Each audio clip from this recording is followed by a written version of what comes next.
Almost 5 महीने पहले हम लोग यहाँ मिले थे जब मैंने ज्वाइन किया था, और ये बेसिकली पूरे वर्ष का एक लुकिंग बैक जिसको कहते हैं वो हम करेंगे। सबसे पहले तो जो क्रिसमस बीता है और जो नया वर्ष आने वाला है उसकी आप सभी को शुभकामनाएं। और पिछले दिनों में आपने लखनऊ पुलिस का अलग अलग फेस्टिवल्स में जो अलग अलग आयोजन हुए उसमें कार्य देखा, जैसे विधानसभा के सत्र हुए, विभिन्न आयोजन हुए क्रिकेट मैच की तरह। मैं बहुत ज़्यादा उपलब्धियों के बारे में इस समय इसलिए नहीं कहना चाह रहा हूँ क्योंकि जो हमने कार्य किए हैं वो आपके समक्ष है, लेकिन जो कमियां हैं और जहाँ जहाँ सुधार होने की आवश्यकता है उसके बारे में मैं आपसे बात करना चाहूँगा। जिन घटनाओं का अनावरण नहीं हुआ है उनके बारे में भी मैं आपके समक्ष उसको रखना चाहूँगा, और जहाँ हम काम कर रहे हैं। अगर हम हत्या की बात करें, हत्या की घटनाओं की, तो प्रमुख रूप से 5 घटनाएं जो है जिनमें अभी तक कार्रवाई नहीं हुई है, वर्कआउट नहीं हुई है, उनमें हम अनावरण का और उसकी विवेचना पूरी करने का प्रयास कर रहे हैं। ठाकुरगंज में अप्रैल महीने में एक अज्ञात महिला की लाश मिली थी, अभी उसकी पहचान नहीं हो सकी है, हम पूरी कोशिश कर रहे हैं। इंदिरा नगर में इसी प्रकार जून के महीने में एक महिला की लाश मिली थी जिसमें उनका सर नहीं था। मडियाओं में एक फरवरी के महीने में एक व्यक्ति थे, बैंकर थे, उनकी हत्या हुई थी ललित मोहन पांडे जी की, उसको भी वर्कआउट अभी नहीं हुआ है वो घटना, उसकी हम कोशिश कर रहे हैं। सरोजनी नगर में जून के महीने में राजेंद्र कुमार शर्मा जो थे उनकी हत्या हुई थी, वो भी अभी वर्कआउट नहीं हुआ है, उसकी हम कोशिश कर रहे हैं, प्रयास कर रहे हैं। और आखिरी घटना जो महत्वपूर्ण है जो हम कोशिश कर रहे हैं वो है कृष्णानगर में जो अक्टूबर महीने में मधुबाला नाम की महिला थी, उनकी हत्या हुई थी घर में। ये मैं इसलिए आपके सामने शुरू में ही कहना चाह रहा हूँ कि उपलब्धियाँ आपके समक्ष है, लेकिन जहाँ हमें इम्प्रूवमेंट की ज़रूरत है वो क्राइम के फ्रंट पे ये महत्वपूर्ण घटनाएं थी। लूट की अधिकतर घटनाओं को हमने वर्कआउट किया है। बरामदगी का प्रतिशत जो है वो कहीं पूरा है, कहीं कुछ कम है, लेकिन अधिकतर घटनाएं वर्कआउट हुई है, सही वर्कआउट हुई है। गैंगस्टर एक्ट में आपने देखा होगा, राइटअप में आपको जो दिया गया है उसमें जो मुकदमे कायम हुए उसकी संख्या सब है, लेकिन सभी अभियुक्तों की गिरफ्तारी उसमें नहीं हुई है।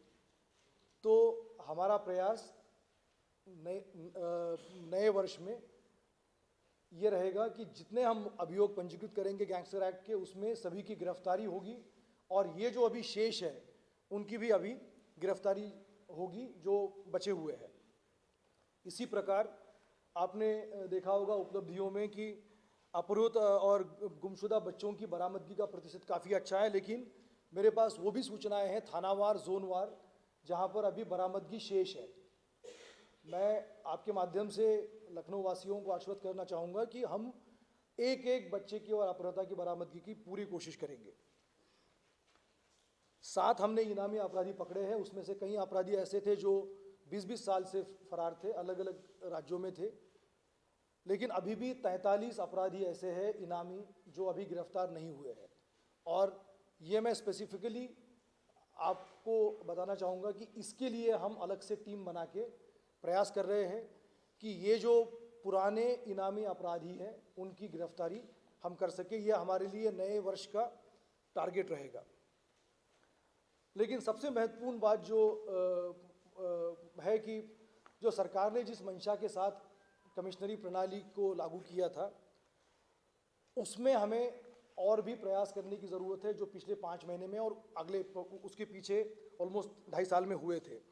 अधिकारियों का इंटरवेंशन, जिसको मैं कहता हूं कि अधिकारियों की दखल जो है वो हर उस मामले में होनी चाहिए जो जनता से जुड़ी हुई है, चाहे वो जनता की समस्या का निस्तारण हो, चाहे वो क्राइम जो लोगों को अफेक्ट करता है उसके बारे में हो, ट्रैफिक जो सबसे इम्पोर्टेंट इशू है जो सभी को अफेक्ट करता है, और त्यौहार और लॉ एंड ऑर्डर इश्यूज़ में। और हमने ये कोशिश की है पिछले कुछ महीनों में कि हर महत्वपूर्ण प्रकरण में किसी ना किसी सक्षम स्तर का अधिकारी वहाँ पर पहुँचे।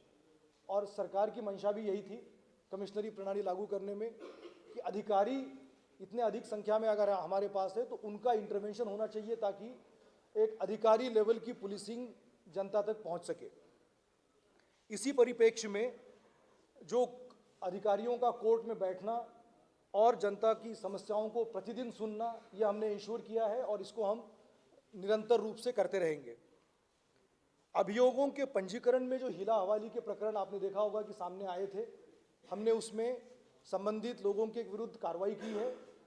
कुछ लोगों को सस्पेंड किया है, कुछ लोगों को पुलिस लाइन में भेजा है, उनके खिलाफ जांच हो रही है और आगे भी वो होती रहेगी ताकि तत्काल अभियोगों का पंजीकरण हो सके।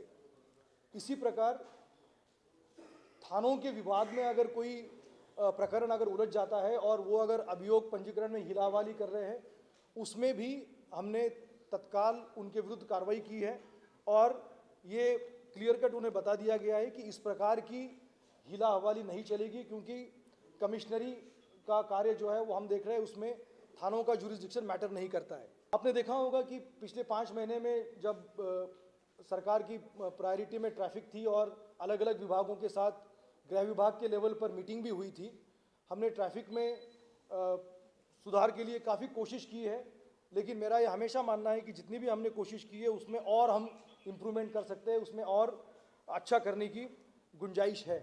इसमें सभी डीसीपीज इंक्लूडिंग ट्रैफिक के डीसीपी और जॉइंट सीपीज जो है वो व्यक्तिगत रूप से कोशिश कर रहे हैं और गैर जनपदों से जो नो एंट्री के समय में जो वाहन आते हैं या नो एंट्री के बाद उसकी वजह से जो समस्या होती है उसके लिए हमने एक अलग से कार्य योजना बनाई है।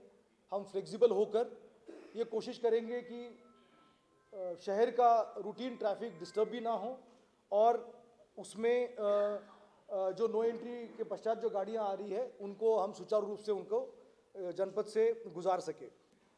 2 इम्पॉर्टेंट बातें बिफोर मैं आपके सवालों का जवाब दूं। साइबर क्राइम पर मुझे लगा पिछले 5 महीने में कि और काम करने की आवश्यकता है, जबकि क्राइम ब्रांच को इसमें इन्वॉल्व करके हमने फ्रीली मुकदमों को दर्ज करते हुए ये भी इंश्योर किया था कि थानों को क्राइम ब्रांच से सपोर्ट मिले और थानों की तरफ से उसमें गिरफ्तारी का कार्य किया जा सके। इसके लिए भोपाल जाकर, झारखंड जाकर, बंगाल जाकर, इवन तमिलनाडु जाकर जो उसमें अपराधी इन्वॉल्व थे उनके विरुद्ध कार्रवाई करने का प्रयास हुआ है, लेकिन इसमें और कार्रवाई करने की आवश्यकता है। मेरा ये मानना है व्यक्तिगत रूप से कि जिस प्रकार ट्रैफिक सभी को अफेक्ट करता है, उसी तरह से साइबर क्राइम भी सामान्य व्यक्तियों को सभी को अफेक्ट करता है जो घर में भी बैठे हुए हैं और इसमें हमें और कार्य करने की आवश्यकता है। 31 तारीख की तैयारियों के बारे में बात करने से पहले मैं केवल एक बात आपके समक्ष रखना चाहूँगा, फिर मैं आपके सवालों का जवाब दूंगा। एक बार चर्चा हो रही थी जिसमें ये बात थी कि 4 पहिया और 2 पहिया वाहनों की चोरी हो रही है, तो उसमें एक डेटा मैंने निकाला है और मैं आपके समक्ष रखना चाहूँगा। जो 156 4 पहिया वाहन चोरी हुए हैं 1 जनवरी से 15 दिसंबर तक, उसमें से 154 वाहन जो है वो अन्य स्थानों से हुए, मात्र 2 वाहन जो है वो पार्किंग में से चोरी हुए हैं।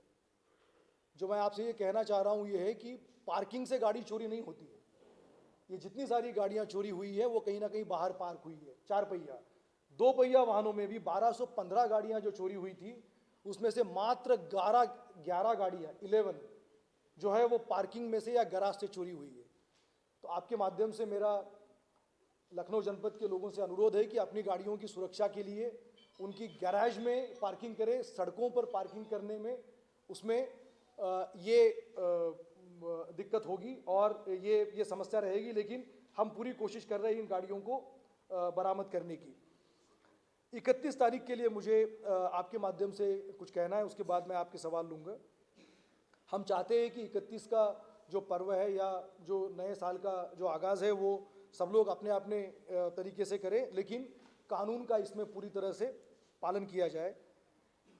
शराब पीकर गाड़ी चलाने की जो एक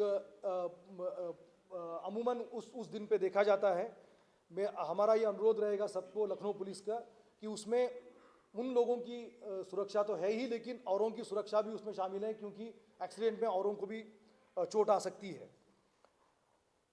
खुले में शराब पीने के बारे में आपने देखा होगा कि पिछले कई महीनों में हमने जो खुले में शराब पी रहे हैं उनके विरुद्ध कार्रवाई की थी। मेरा इस पर्व के लिए भी अनुरोध रहेगा कि कोई भी खुले में शराब ना पिए, उसकी वजह से उनको दिक्कत हो सकती है, पुलिस उनके विरुद्ध कार्रवाई करेगी।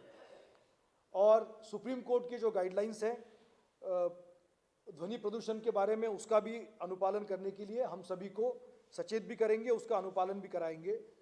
हम पूरी तरह से उस समय डिप्लॉय रहेंगे ताकि ये जो फेस्टिवल है ये सब लोग